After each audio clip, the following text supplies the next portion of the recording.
All right, people. So our next review of the day is going to be for The End of Oak Street. The End of Oak Street is a movie directed by David Robert Mitchell there, also written by David Robert Mitchell as well.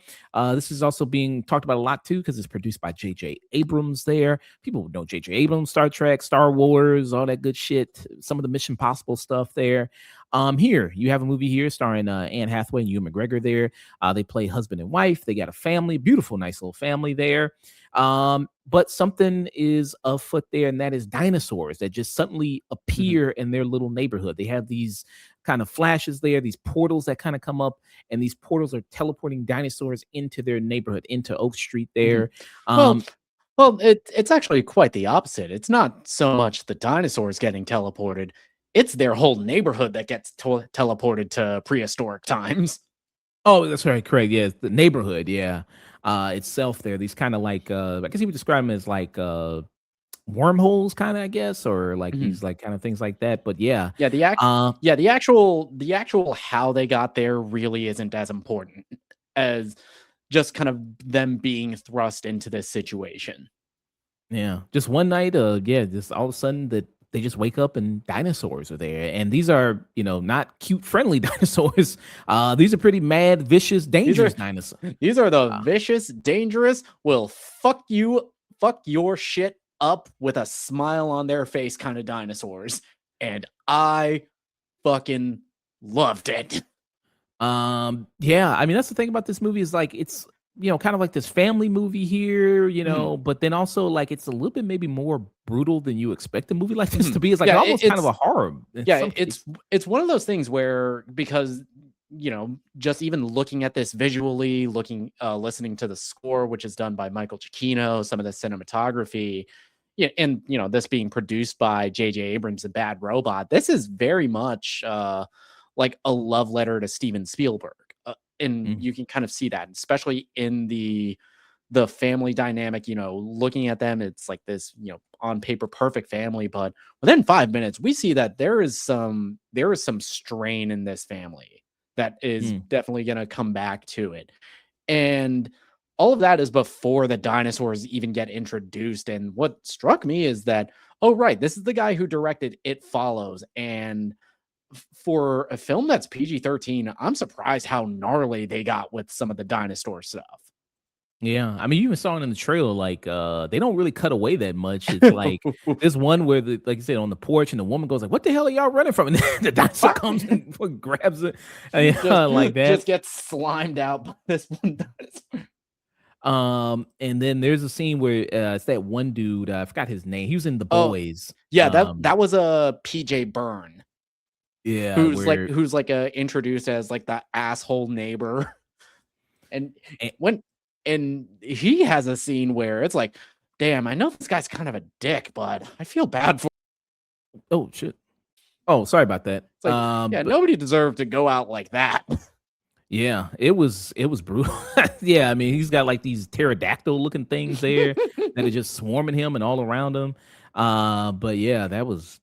I thought that was pretty good. And you can see like them picking at his guts and everything like that. You can see that multiple times as like as this family and Anne Hathaway and Ewan McGregor are going through like their neighborhood. There's like bodies strewn all over the place and dinosaurs that are like picking at them. It's like I was shocked to find that this was PG-13. Yeah. So hey, they got away with a good amount of stuff there. And you mentioned the family too in this. Like you have a thing what's going on with the father, and he's working all this extra jobs, trying to pick up money there. Then you also have a situation there with Anne Hathaway, who she's got some other career aspirations of her own there. She, is writing a book, and she's really pouring a lot of herself into that there, which is causing a strain on the family there, and something that they're worrying about if the kids can notice. So yeah, like you said, even before that comes up, there's even before the dinosaurs even get there, like there's already a lot of strain on this family as well there with that. And they had also, you see some of the little bit of the, like I said, dynamics of the neighborhood, because you have that one asshole neighbor You also got like I think they were supposed to be like new neighbors, like the girl Mhm. that was the private school that the boy Yeah. had a crush on. Yeah, it's like the new people that moved into the neighborhood. The boys got a crush on her. Yeah, so you got that kind of aspect to it. Uh, who talks about her being in private school and everything like that. So you got that aspect. And like J.J. Abrams, like you mentioned, this very much feels like a Steven Spielberg movie. I mean, he's been trying to do that a lot in his career, Mhm. Yeah, do a lot of that. Like yeah, Super 8 was it's big like into that. J.J. Abrams. I I admire him as a producer, but as a director, he is literally just the jukebox Steven Spielberg. Just playing the hits, it's like, well, Mhm. it kind of has the similar feel there. Yeah, it's like cover band or something like that. But yeah, so It's like a cover band that is just slightly less talented. yeah. So, but he's not directing it, just producing, like Mhm, you mentioned, David Robert Mitchell, who did It Follows, there, which was a big breakout movie there, mhm. when it came out. Still gets cited a lot as being like one of quintessential horror movies, of the new generation there.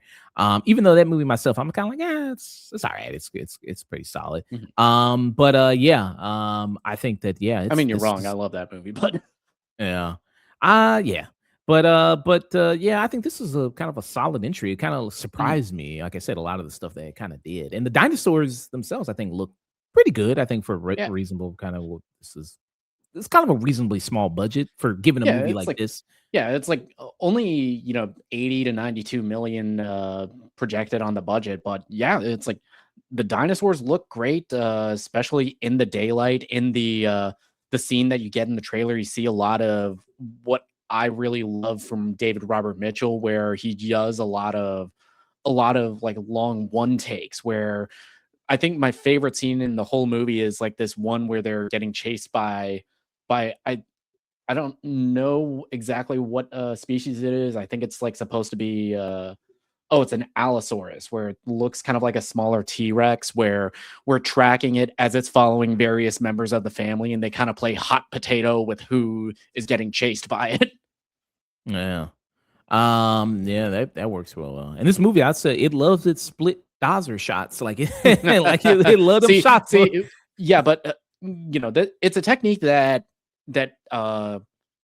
just for the uneducated in the audience. So split diopter, it's like when you have two items in focus at the same time in a single frame, and you can use that to do it narratively to like tell like which characters are like having a conversation with each other, which is what they're doing in this movie.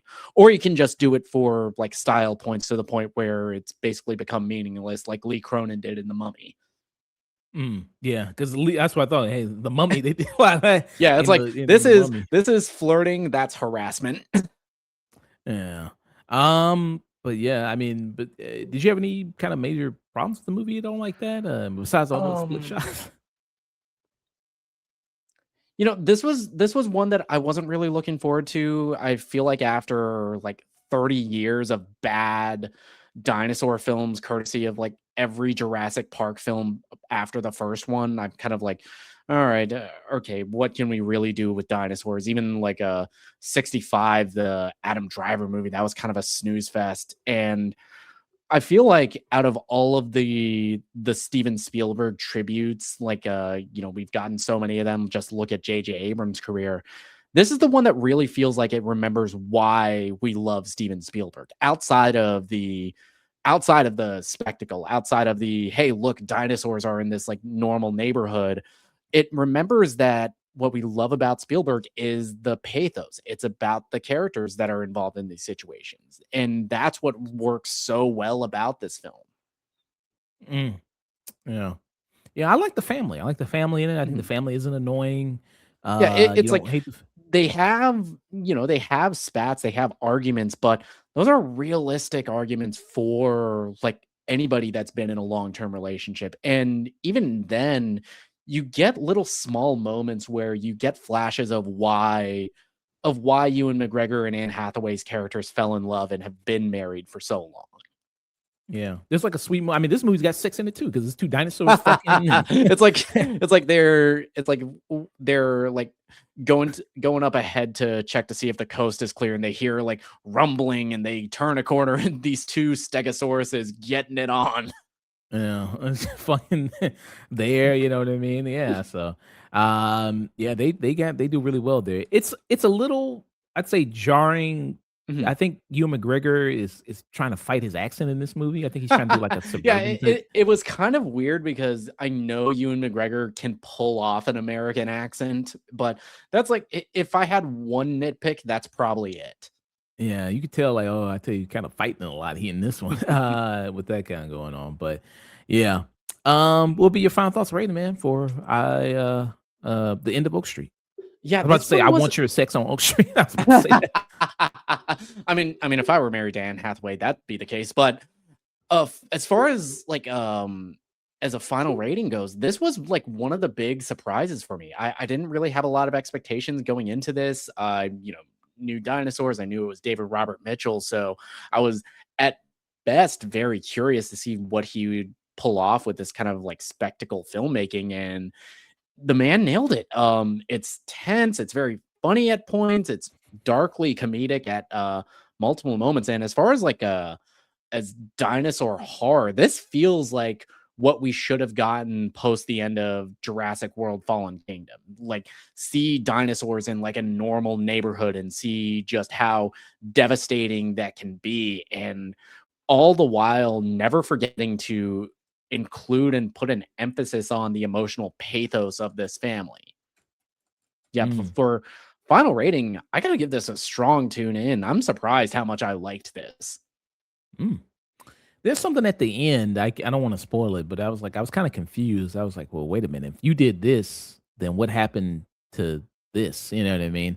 I want to know if you know what I'm talking about at the end. Uh, Um, oh, you're gonna say mm. somewhere. Oh yeah, I'm surprised how much I liked this movie. Yeah, this is a strong tune in for me. Mm. Yeah, I give it also a good tune in for me as well. I quite liked it. Like I Mhm. said, this was a surprise. I wasn't really expecting much from it. I was like, whatever. Anne Hathaway, Hugh McGregor running away from dinosaurs. I don't know. I'm not really expecting a whole lot, but the brutality of it really was, I thought, pretty good. That was There's like surprising. There's like one scene especially where it gets so brutal, and it's a moment that, oh my god, I respect you for going there. Yeah. But then some of that's kind of undone a little bit. Ah, Yeah, which I didn't kind it's of like. this is I mean, I get what you mean, but this is a Spielberg tribute, and of course it's got to have like a somewhat happy ending. But even with that, quote unquote happy ending, there are so many terrifying implications of something that could go wrong. Mm, yeah. So, 2 tune-ins for the end of Oak Street there, in theaters now there. So people can kinda check it out. Yeah, and this is also, people didn't catch maybe from the clothing and maybe some of it's set in Mhm, 1982 too. It's, mhm. Yeah, yeah, this is like period filmmaking done right because it's not shoving in your faces like 80s references every 5 minutes. It's not showing, hey, remember this thing from the 80s. It's just, yep, this is the time we're set in. Deal with it. mm, yeah. So you got that. Yeah. That's also another, I give Doc some points, man, wearing them little ass shorts, it's like shows to come, man. Them Hey, little ass guy. hey, that was the style in the 80s. And you and McGregor, he's a handsome man. You got to show off them quads. Yeah. But yeah, so that was our thoughts, man, on the end of Oak Street there.